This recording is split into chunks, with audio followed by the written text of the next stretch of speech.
Muita calma nessa hora, muita hora nessa calma. Eu sou o Felipe Barbosa, esse escritor apaixonado por fantasia que tá sempre trazendo histórias de filmes, livros, séries e hoje mais especificamente de HQs. Nós já tivemos um vídeo aqui no canal onde eu contei a história da origem da família Locke e da mansão Key House da série Locke and Key, e nesse vídeo eu disse que atenderia aos pedidos de muitos de vocês que queriam que eu trouxesse vídeos com resumos de cada um dos arcos dos quadrinhos de Locke and Key, contando aqui no canal tudo o que acontece nessa história fantástica. Porque assim, eu sei que muitos de vocês, assim como eu, acharam a série da Netflix meio fraca, então eu preciso que a gente faça jus à história dos quadrinhos, porque esses quadrinhos são perfeitos e nós não podemos deixar eles serem esquecidos. Antes de começar esse vídeo, eu queria deixar claro aqui que assistir esses meus resumos não dispensa a leitura das HQs. Esses quadrinhos do Joe Hill e do Gabriel Rodrigues são uma experiência de leitura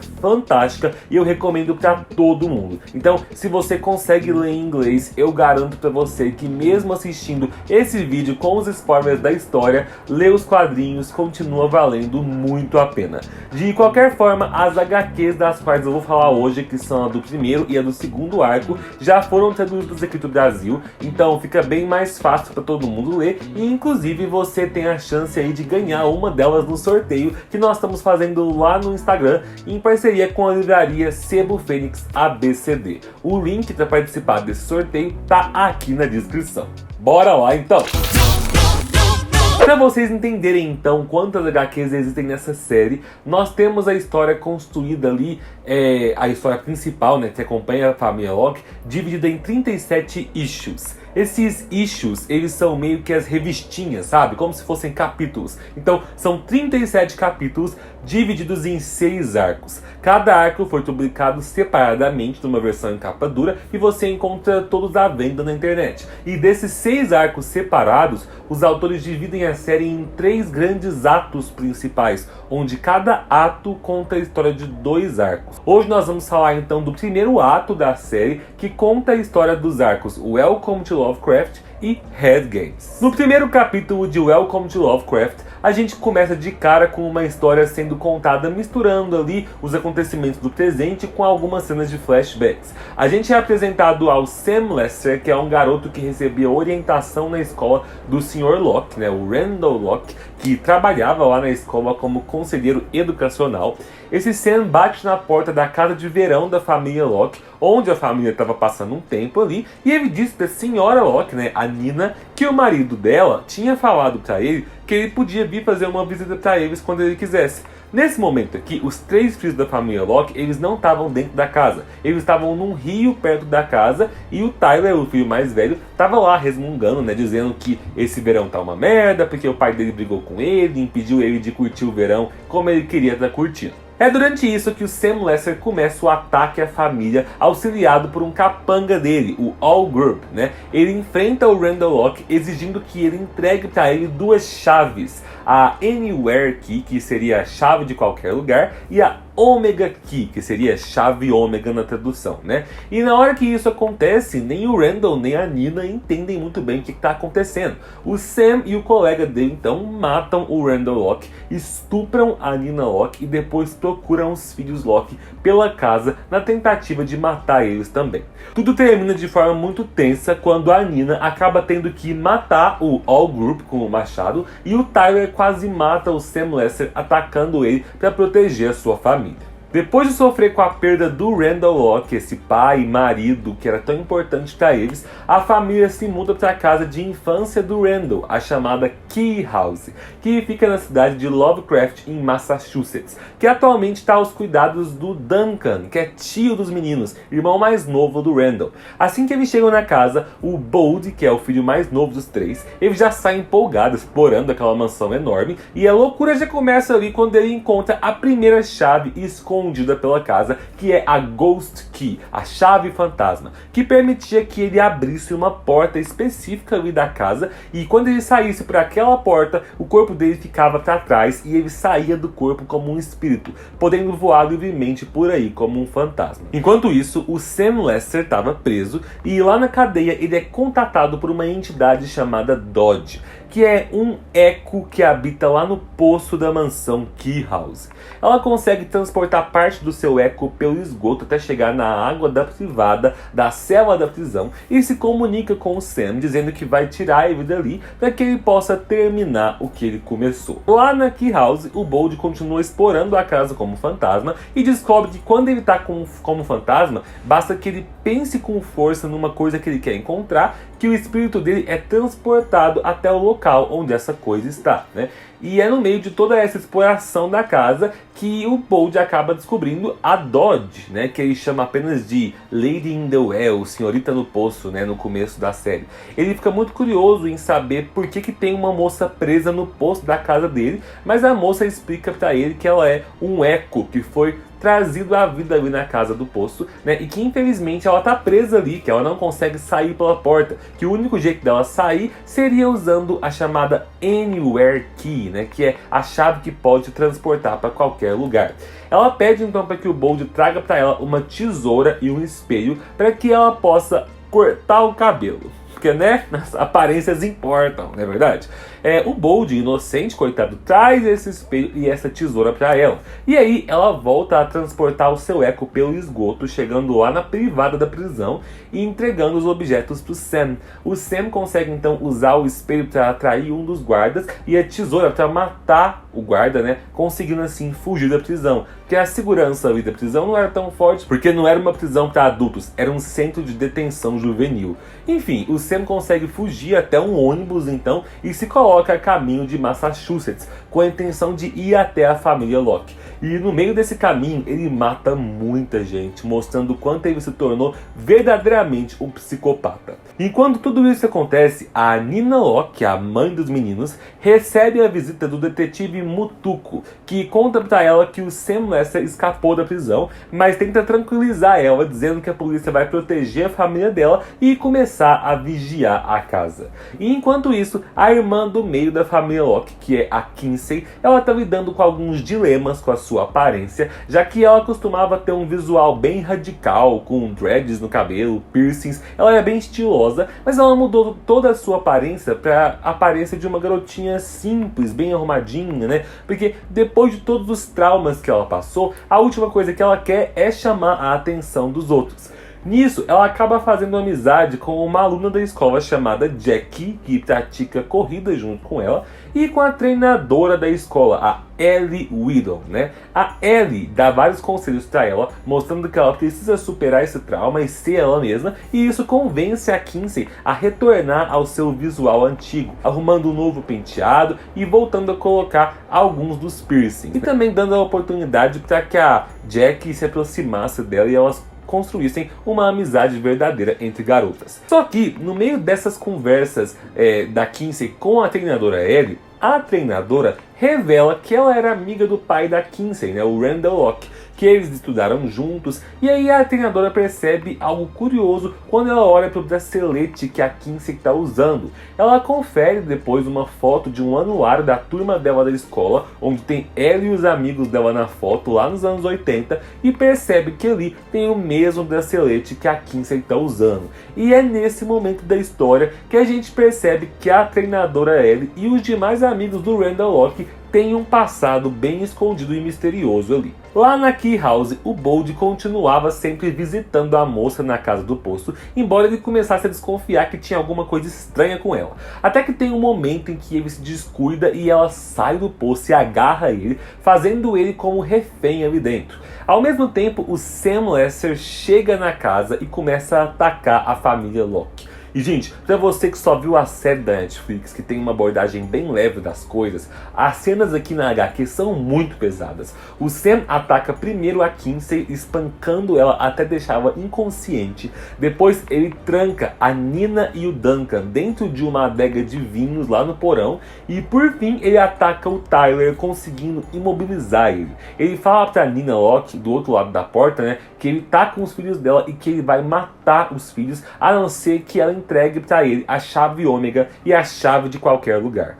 A Nina tenta então algo muito arriscado. Ela diz pro Sam que essas chaves que ele está procurando estão escondidas numa gaveta no quarto dela e que o Tyler pode acompanhar o Sam para mostrar para ele onde estão essas chaves. Só que na verdade a Nina não faz ideia nem do que são essas chaves. Ela tá mandando o Sam junto com o filho dela lá pro quarto dela porque ela e o filho sabem que nessa gaveta ela tem uma arma escondida e ela espera que o Tyler possa conseguir pegar essa arma para atirar no Sam. Ao mesmo tempo, lá na casa do poço, a Dodge fala pro Bold que o Sam chegou ali na casa e que ele vai matar a família inteira dele, né? Que o único jeito do Bold impedir isso é se ele trouxer a chave de qualquer lugar pra Dodge, que aí ela vai sair dali e ela mesma vai parar o Sam. O Bold acredita nisso e ele sai dali pra procurar a chave, sem fazer ideia de onde essa chave possa estar. Só que aí ele se lembra que quando ele tá fora do corpo dele, né, como um fantasma, ele tem aquela habilidade de encontrar as coisas magicamente, lembra? Então ele usa a chave fantasma para se transformar em espírito e usa sua mente espiritual para se transportar até o local onde a chave de qualquer lugar está.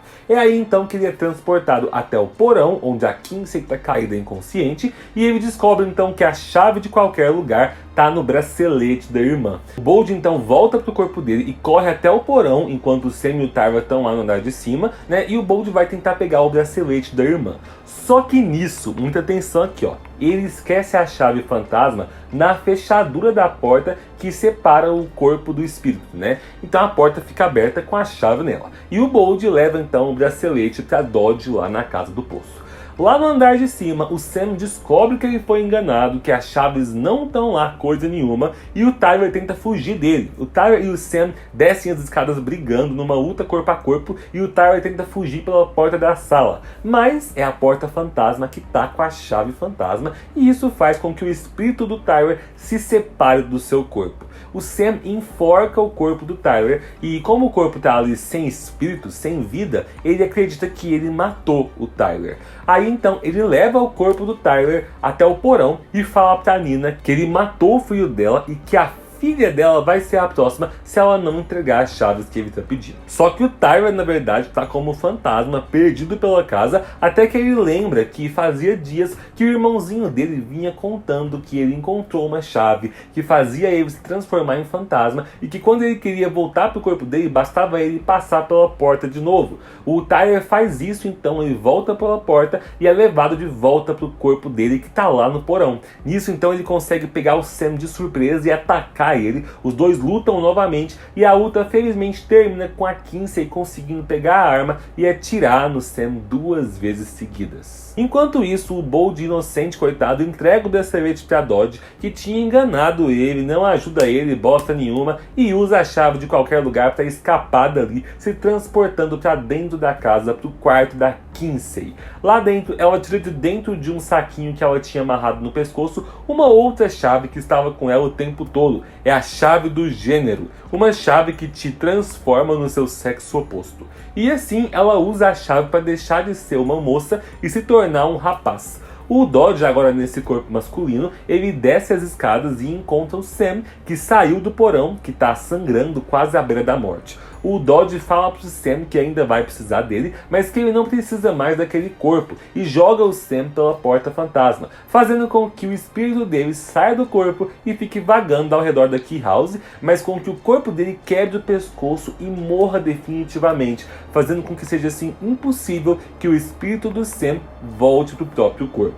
Depois disso, então, o Dodge usa a chave de qualquer lugar para ser transportado ali e chegar na porta da casa da Ellie, a treinadora lá da escola da Kinsey.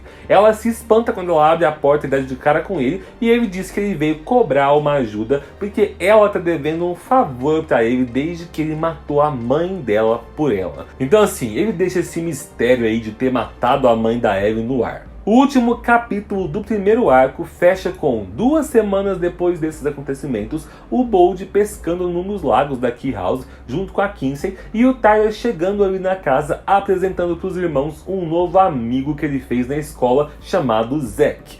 Os irmãos não se dão conta, mas nós leitores percebemos na hora que esse Zack é o Dodge, que o Bold não reconheceu ele porque ele só conhece a versão feminina da Dodge. A Kinsey se junta ao Tyler e ao Zack, então, né, e eles vão pra praia juntos. E enquanto isso, Bold acidentalmente pesca uma nova chave e a HQ termina com ele encontrando a Head Key, que é a chave da cabeça. Assim, nós fechamos a história das 6 primeiras HQs que fecham o primeiro arco e vamos pro segundo arco, que se chama Head Games, e também é composto por 6 capítulos. A história aqui começa algumas semanas depois e a gente conhece o professor Joey Ridgway, que dá aulas na Academia Lovecraft. E ele tá passando por um luto já faz algum tempo, porque ele perdeu a esposa dele, ele sofre com isso até hoje. E, gente, eu quero ajudar vocês a visualizar alguns dos recursos visuais que a HQ usa para emocionar a gente. Saca só isso aqui. A gente começa acompanhando um flashback, uma memória do professor Joey, onde ele, bem jovem, estava com a esposa no lago, e aí a esposa mergulhava nesse lago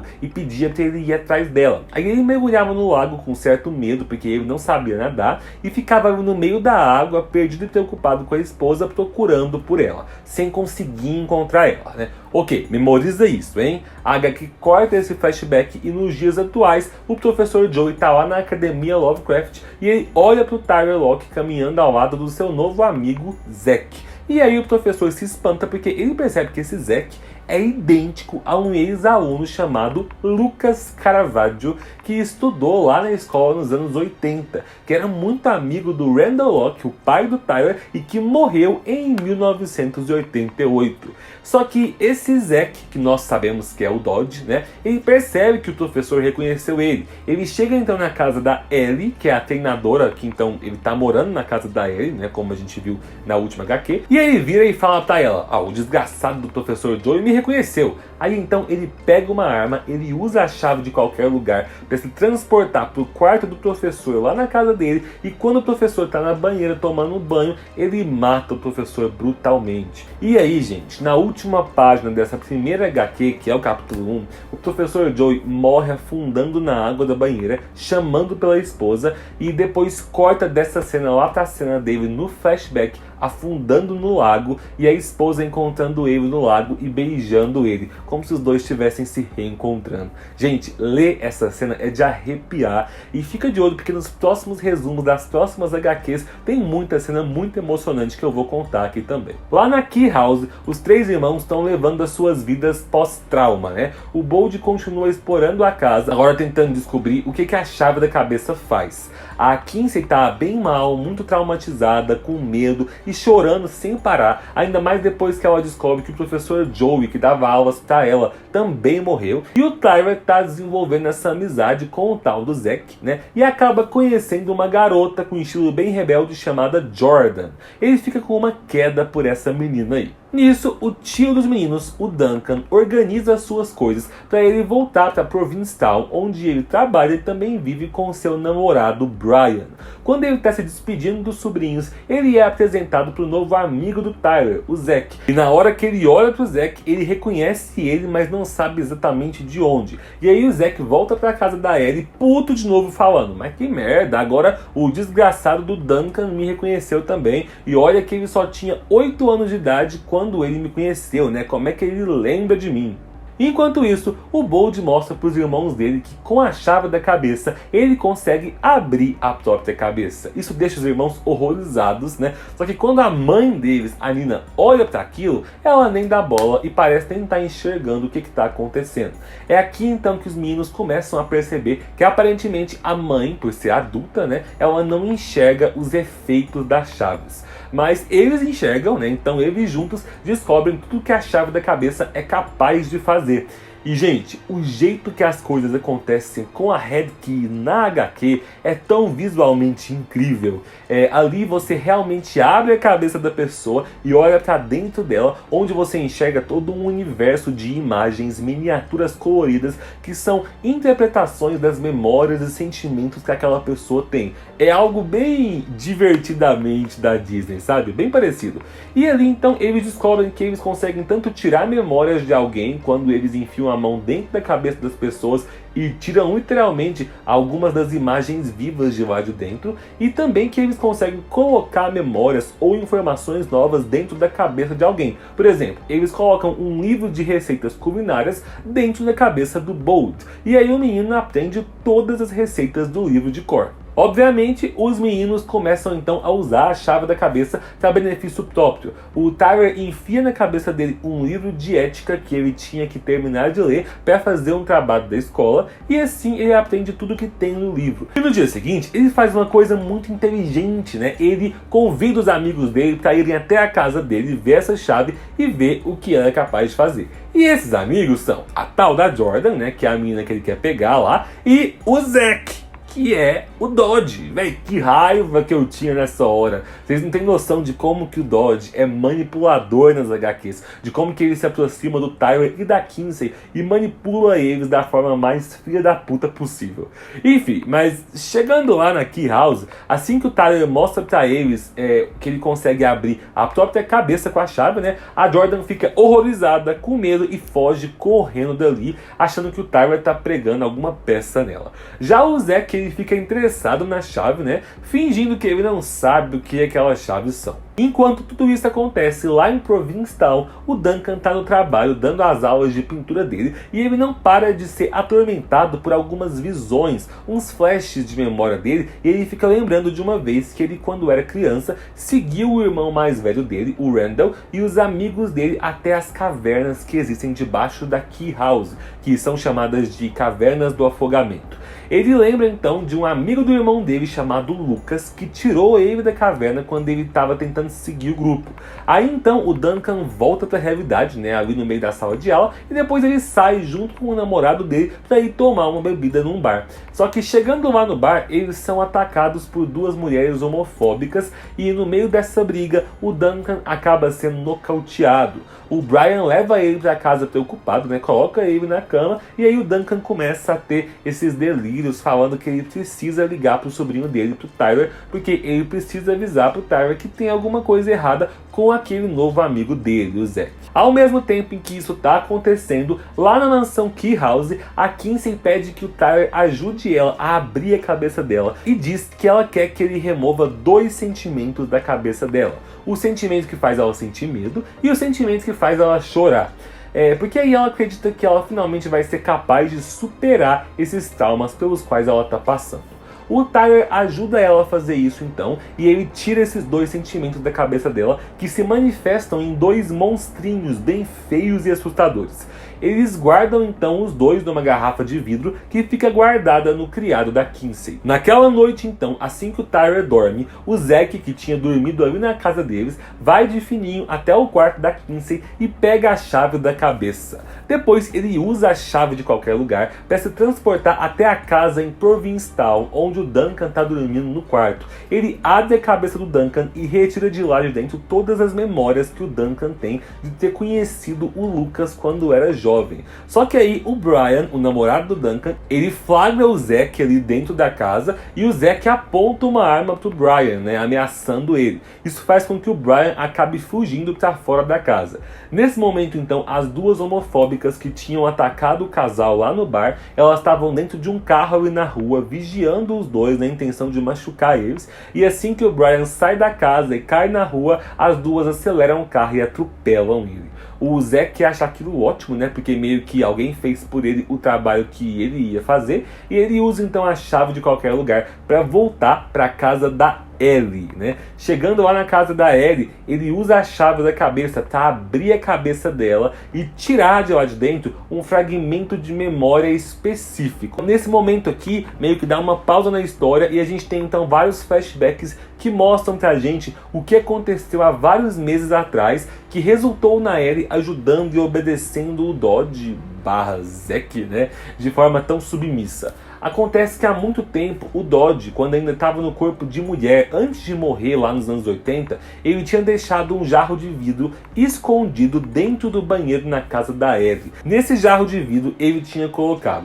a chave do gênero, a chave do eco, uma notinha onde estava escrito vá até a casa do poço da família Locke e diga o meu nome secreto. E também, além de tudo isso, lá dentro ele tinha deixado um fragmento de memória dele mesmo, né, ou dela mesma, enquanto ele ainda era vivo, manifestado ali na forma feminina da Dodge. Esse fragmento de memória em miniatura consegue entrar dentro da cabeça da Ellie e a partir daí começa a influenciar ela para fazer tudo o que o Dodge quer que ela faça. Ainda nesse flashback, é mostrado que na época a Ellie e o seu filho Rufus, que tem algum transtorno mental que não é especificado, mas que parece uma espécie de autismo que ele tem, os dois viviam com a mãe da Ellie, que era uma velha extremamente abusiva. A velha maltratava o Rufus, queimava cigarro nele, ela humilhava a Ellie, fazia ela se sentir um lixo, né? Depois que a Ellie estava então com um fragmento de memória da Dodge dentro da cabeça dela, então, influenciando ela levou a mãe um dia lá para a mansão da família Locke. Isso assim, muito tempo antes da Nina e dos filhos terem se mudado para lá, numa época em que a mansão estava sozinha. Ela levou a mãe até lá, foi até a casa do poço e chamou pelo nome do Dodge, né? E esse é o poder da chave do eco. Ele traz de volta um eco, um fragmento da alma de uma pessoa morta. Mas ele traz esse fragmento de acordo com o estado da pessoa no momento em que ela morreu. Ou seja, a Dodge é trazida de volta no corpo de mulher, porque aparentemente quando ela morreu lá nos anos 80, ela estava nesse corpo feminino. Depois disso, então, a Dodge que voltou do poço matou a mãe da Ellie e a Ellie ficou super confusa com o que exatamente tinha acontecido ali, porque como ela é adulta, ela não consegue enxergar corretamente os efeitos das chaves. Então ela vai embora dali super confusa e a partir dali o eco da Dodge fica preso no poço da Key House. Esse flashback então termina e a gente volta pro presente, e lá no presente, como eu disse, o Dodge, que agora é o Zack, né, ele abriu a mente da Ellie porque ele quer que ela se esqueça dessas coisas. Então ele tira as memórias relativas ao Lucas de lá de dentro e ele deixa ela acreditando que ele é realmente só um sobrinho dela mesmo que tá morando com ela. Aí ele invade o quarto do Rufus, que é o filho dela, porque o Rufus tem percebido que o Zack não é um cara gente boa. Então ele acha que apagar as memórias do Rufus pode ser uma boa ideia. Só que quando ele chega lá, ele descobre que o Rufus não tem um buraco de fechadura na nuca. Ele acha isso bizarro, porque todo ser humano pensante tem esse buraco de fechadura que dá acesso à sua cabeça pela chave da cabeça. Aí então o Zack conclui que é porque, nas palavras dele, o Rufus é um retardado, né? Então não tem nada na cabeça dele. Só que mal sabia ele que o Rufus, na verdade, nessa condição mental em que ele vivia, ele habitava num universo muito particular na mente dele. Ele vivia conversando seriamente e se comunicando com os seus brinquedos, e na mente do Rufus, aqueles brinquedos eram os amigos dele, e ele vivia num mundo junto com aqueles amigos. É por isso que a mente dele não estava localizada numa fechadura atrás da nuca, porque ela funciona de forma diferente. E aí o Rufus finge que está dormindo, espera o Zack ir embora, e ele percebe então que aquele Zack é um vilão, e junto com os brinquedos dele, ele entende que eles precisam derrotar esse vilão, esse Zack, né? E gente, o Rufus vai ser muito importante para a história, ele é um personagem muito incrível. Depois então que o Zack já abriu a cabeça de todo mundo que ele queria, né? Ele volta pra Key House, ele vai até o quarto da Kinsey e ele deixa a chave lá de novo. Só que nisso a Kinsey acorda e ele finge que tava lá só porque ele queria ver o monstro do medo, né? E o monstro da tristeza que ela tirou de dentro da cabeça dela e guardou lá na garrafa.